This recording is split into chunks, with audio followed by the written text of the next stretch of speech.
Assalamualaikum, selamat kembali. Ini adalah episod yang ketiga. Selamat kembali. Bang.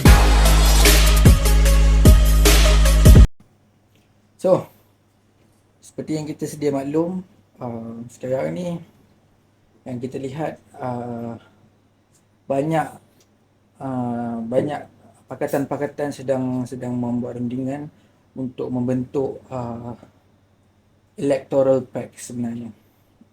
Dan seperti yang kita lihat, Tun Mahathir pun sedang berusaha untuk membentuk satu electoral pact bersama dengan pakatan-pakatan yang ada.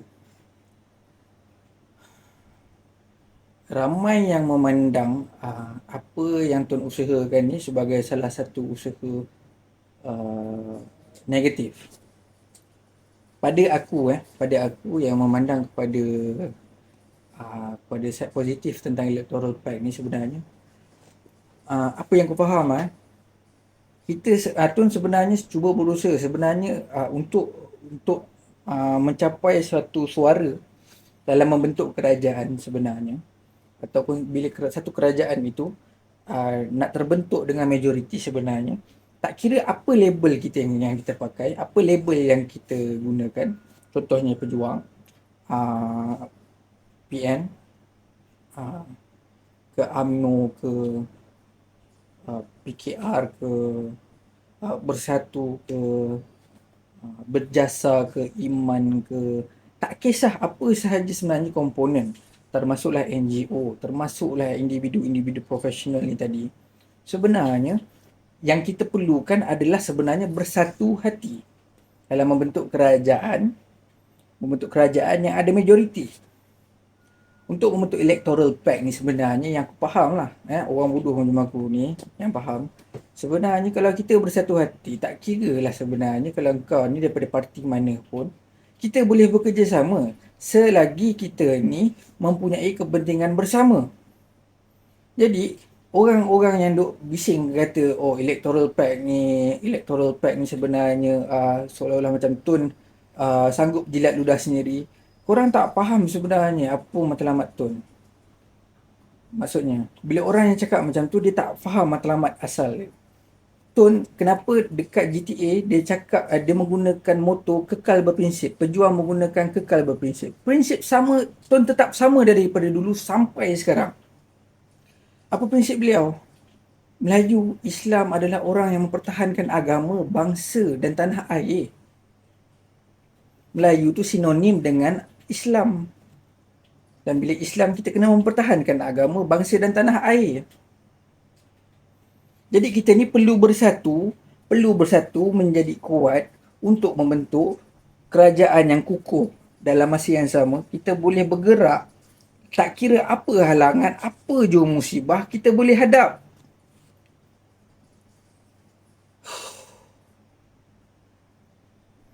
Ramai sangat yang menentang perkara-perkara yang baik kerana benda simple je, kerana mempunyai kepentingan sendiri. Kalau kita mempunyai kepentingan bersama, kita dahulukan kepentingan bersama dan kita bertolak ansur dengan kepentingan sendiri, tidak ada isu kalau kita nak bekerjasama. Apa yang tak nampak sangat, apa yang Tun nak buat sebenarnya? Kenapa kita nak kata apa yang Tun buat ni seperti menjilat ludah sendiri? Kenapa kita nak cakap macam tu? Kenapa kita tak nak lihat daripada sudut positifnya? Kenapa dia tak bagi kita lompat parti? Kenapa dia buat opt-out supaya kita tak lompat parti? Senang je kita nak faham benda ni. Kita duduklah dekat mana-mana pun, pakailah label apa pun, kita tetap boleh berjuang. Kita tetap boleh berjuang, kita tetap boleh bekerjasama asalkan kita bersatu hati. Kita letakkan kepentingan bersama untuk kita bergerak. Untuk membentuk kerajaan yang bermajoriti. Apa yang payah sangat? Dia jadi payah sebab masing-masing ada kepentingan sendiri. Kalau tak ada kepentingan sendiri, masing-masing ada kepentingan bersama, takkan ada pecah-pecahannya, takkan ada perpecahan ni. Tak kira lah kau pakai label apa pun, label yang kau nak pakai. Jadi kalau kat sini, pada hari ni, kalau kita masih lagi kita masih lagi nak menyalahkan orang kerana kita Tak boleh, kita tak boleh bekerjasama dengan orang ni sebab orang ni bla bla bla bla. Kita nak maju ke depan, jangan pandang belakang. Pandang belakang tu untuk jadikan tauladan. Untuk bergerak ke hadapan, kita perlu bersatu hati. Kita bersatu hati. Asal kita maksum sangat ke yang kita tak ada buat salah langsung ke? Yang kita tak nak pandang kita duk pandang salah orang. Kita pun ada salah. Hebat sangat dia kita yang kita tak buat salah langsung. Betul? Sebab tu sekarang ni kita perlu memandang kepada kepentingan bersama. Kita pandang kebaikan, kita pandang kelebihan orang supaya kita boleh bersama-sama bergerak maju ke hadapan. Apa saja halangan, kita boleh bergerak dengan sama-sama. Tak kira apa label yang kita pakai. Jadi sekarang ni, kalau kita masih berterusan bergaduh sesama kita ataupun masing-masing bertekak nak menunjukkan dia yang lebih pandai, dia yang lebih maksum, bila lagi yang kita boleh nak bersatu hati ni, yang kita boleh nak maju ke depan ni? Sedangkan yang akan datang ni ada banyak krisis-krisis yang memerlukan kita bersatu hati supaya kita dapat bertahan. Kita ada krisis ekonomi, kita ada krisis makanan, kita ada perubahan iklim. Ini adalah resepi untuk musibah, tahu tak? Kalau kita memilih pemimpin yang tak ada integriti, pemimpin yang mementingkan kepentingan sendiri, kita akan ada masalah. Kita memerlukan pemimpin yang fokus pada rakyat dahulu, baru kepentingan diri sendiri. Sebab itu kita perlukan pemimpin yang berfikiran kepentingan bersama dahulu, baru kepentingan sendiri. Dia cerita dia jangan tengok yang atas je, kita tengok kat diri kita. Kita ni ada integriti tak kalau kita nak pemimpin yang ada integriti? Kalau kita nak pemimpin yang ada integriti, first kita kena tengok dulu diri kita ada integriti tak? Kalau kita tak ada integriti, macam mana kita nak pilih pemimpin yang ada integriti? Betul? Sembang je semua. Kan? Ramainya yang sembang. Kita perlukan pemimpin yang berintegriti, bla bla bla bla bla. Diri sendiri tak ada integriti. Macam mana? Amanah, bersih dan cekap. Kita sebut, kita laung, kita nak berjuang, kita nak integriti dah dan segalanya.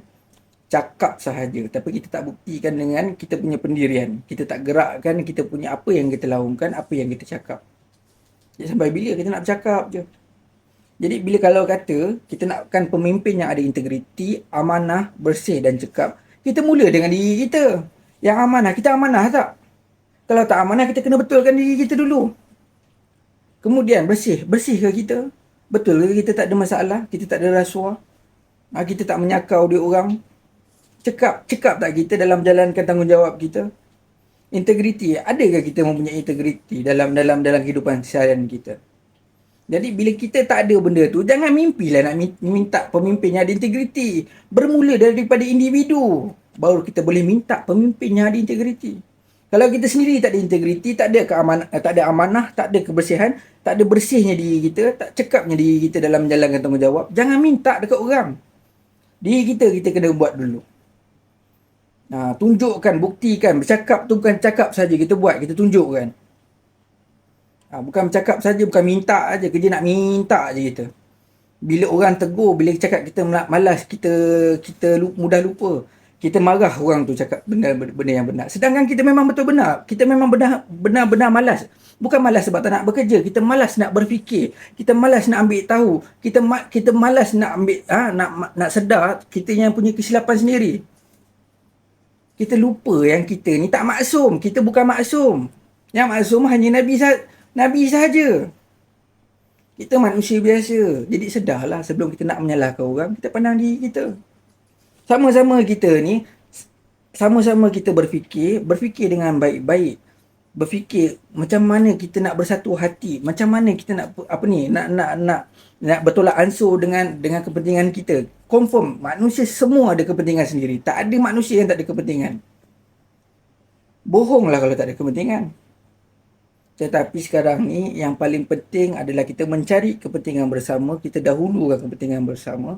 Kemudian kita bertolak ansur dengan kepentingan sendiri ni. Supaya mudah kita nak menggerakkan negara kita. Supaya negara kita ni tak statik dia punya kemajuan dia. Bukan bercakap je. Jalan kerja tak jalan-jalan. Sampai ke sudah tak berjalan. Betul? Kita tak perlukan kempen yang beria-ria. Apa yang kita perlukan adalah pimpinan kerajaan yang mempunyai integriti supaya rakyat ni tak bergantung pada pemimpin. Rakyat ni boleh bergerak sendiri. Rakyat pun bukan pemalas mana pun. Rakyat bukan pemalas. Rakyat cuma perlukan peluang untuk menjamin masa depan mereka. Mereka perlukan pilihan. Anak belia pun perlu juga kan. Perlukan peluang untuk membina hidup diorang sebab diorang baru nak mula. Oh, emosi aku ini. Emosi sebab apa? Dalam seminggu lebih ni ramai aku jumpa yang bercakap sana, yang bercakap sini. Hakikat pada diri sendiri itu tak nampak. Suka nak menyalahkan orang. Jadi sebelum kita nak memilih pemimpin, dan macam mana yang kita nak, pertama kita lihat pada diri kita sendiri. Adakah kita benar-benar seperti apa yang kita minta? Kalau kita bukan seperti apa yang kita minta, kita kena bertolak ansur lah. Betul? Kalau tak betul, tak tahulah aku nak cerita macam mana lagi. Sebab kita suka minta benda yang kita tak boleh buat. Contohnya kita nak mintakan pemimpin yang ada integriti. Adakah kita ada integriti? Bila kita cakap kita nak pemimpin yang ada integriti, sedangkan kita ada tak integriti? Kalau tak ada integriti, kita sendiri tak ada integriti, macam mana pemimpin nak ada integriti? Benda yang paling mudah lah, orang tabur kat kau RM50 untuk isi minyak supaya kau undi orang-orang yang tak ada integriti ni. Siapa kau nak salahkan? Kau nak salah kau orang tu bagi kau RM50. Orang bagi kau ambil lah. Tapi kau macam tu. Sekarang ni siapa yang tak ada integriti? Kita ke orang tu? Nak bersembang pasal integriti, pasal amanah, bersih dan cekap. Belia tolong bangkit, tolong sedar. Ini adalah era baru. Kita patut melihat daripada era baru ini, kita memerlukan pimpinan yang ada integriti supaya belia di masa kini ini boleh maju ke hadapan. Ada platform untuk berdiri, ada platform untuk memajukan diri dan komuniti. Kalau kita berterusan menyalahkan diri orang tanpa kita sedar yang kita pun ada kesilapan, kita takkan boleh bergerak. Kita jangan salah menyalahkan orang, kita kena sama-sama bergerak. Kita kena sama-sama bergerak supaya dapat maju. Dan bila kepentingan bersama itu dapat dilunaskan dengan kerjasama, insya-Allah kepentingan sendiri itu juga sama-sama akan turut terlunas. Sama sekarang ni, marilah kita fokus pada kepentingan bersama kerana ini kemungkinan besar. Bila electoral pact ini berjaya, tak kiralah apa label kita. Ya.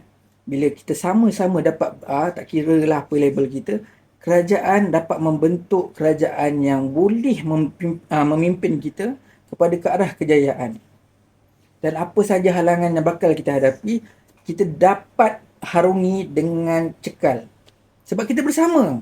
Kalau kita berpecah belah, kerana kita meletakkan label pada diri kita, oh sebab engkau parti ni, sebab engkau parti ni, jadi kita tak boleh nak bergerak. Boleh bergerak tetapi akan terbantut. Pencapaian yang kita nak capai tu akan terbantut. Jadi macam mana yang kita nak? Adakah kita hanya pandai nak bercakap? Penyelesaian kekal yang kita nak tu, inilah salah satu caranya. Maksudnya bermaknanya kita bergabung dalam electoral pact. Kalau kata betul lah jadi electoral pact ni, maksudnya tak kira apa label kita, apa saja kepentingan diri sendiri ni tadi, kalau kita letak tepi ataupun kita bertolak ansur dan kita boleh pentingkan kepentingan bersama ni tadi, kita berjaya jatuhkan sesiapa jua yang kleptokrasi, yang main rasuah, yang tak bersih attitude mereka ni. Kita boleh fokuskan pada diri kita. Kita boleh fokuskan pada komuniti kita. Nampak tak? Emosi aku hari ni ya. Bukan apa. Kerana pada hari ini kita lihat, kita suka nak menyalahkan orang. Pandang pada diri kita sendiri. Kalau kita perlukan pemimpin yang ada integriti, kita pandang pada diri kita. Adakah kita ni ada integriti? Kalau kita tak ada integriti, kita kena betulkan integriti diri kita. Baru kita boleh minta pada orang untuk jadi integriti. Faham? Jadi, banyak lagi aku nak cakap sebenarnya. Sebenarnya kita perlu bersatu hati. Aku nak tekankan kepada rakan-rakan semua, kita perlu bersatu hati kerana apa? Kita nak melihat negara kita ni, walaupun apa label yang kita pakai, kita boleh berjalan bersama-sama. kerana kita utamakan kepentingan bersama tadi ni untuk kemajuan kita. Kemajuan bersama. Kalau negara kita maju, rakyat sebab negara maju adalah kerana rakyatnya yang maju. Akal juga. Akal dia. Kerana akalnya maju. Baru negara tu boleh maju. Negara tak boleh maju tanpa rakyat. Jadi kita perlu bersatu hati. Bila bersatu hati, apa saja dugaan, apa saja halangan, kita boleh hadap. Jadi kita perlu sama-sama kita berfikir macam mana kita nak bekerjasama supaya apa sahaja kepentingan sendiri itu kita bertolak ansur. Kita utamakan kepentingan bersama ni tadi. Ya. Jadi cukuplah buat masa ni. Minta maaf kalau aku teremosi kerana apa, itu bukan emosi sebenarnya, penekanan kepada pentingnya kita bersatu hati, tak kira apa jua label kita, supaya kita dapat jatuhkan orang-orang yang tidak mempunyai integriti ni. Orang-orang yang tak ada integriti, orang yang tak amanah, orang yang tak bersih, orang yang tak cekap, orang-orang ni kita perlu tolak. Tak kira apa label dia. Jangan ingat kita cakap BN dengan UMNO saja. Ini cerita semua pemimpin. Kalau pemimpin tu memang tak bersih, tak amanah dan tak cekap, jangan kita sokong. Kita fokuskan pada pemimpin-pemimpin yang ada integriti. Tak kira apa label dia. Jadi kita fokuskan kepada perkara-perkara itu. Kerana kita, rakyat, kita yang memilih siapa yang akan memimpin kita. Kalau kita gagal memilih pemimpin, kita yang akan dipersoal. Kita akan dipertanggungjawabkan kerana kegagalan kita untuk memilih pemimpin yang benar. Tak ada siapa yang boleh dipersalahkan bila pemimpin tu dipilih oleh rakyat. Jangan salahkan orang lain, kita tengok pada diri kita. Kalau kita betul-betul nakkan pemimpin yang betul-betul ada integriti, kita diri sendiri perlu ada integriti. Jadi akhir kata daripada saya, kita raikan persamaan, kita bertolak ansur dengan perbezaan. Supaya kita dapat maju ke hadapan. Wabillahi taufiq wal hidayah. Assalamualaikum warahmatullahi wabarakatuh. Jumpa lagi. Let it bang, bang.